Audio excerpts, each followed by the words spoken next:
التسوق في نهار رمضان هل هو جائز أم لا؟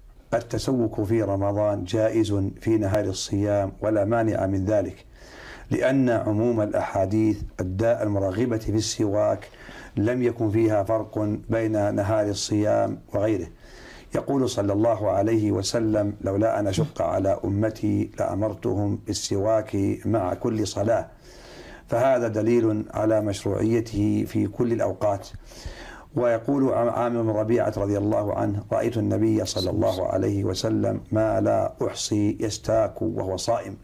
وهذا عام قبل الزوال أو بعد الزوال. من العلماء من كرهه بعد الزوال حتى يبقى الخلوف من الصائم ليكون ذلك فضل عظيم، إلا أن الدليل يدل على مشروعيته في كل النهار دون أي تخصيص.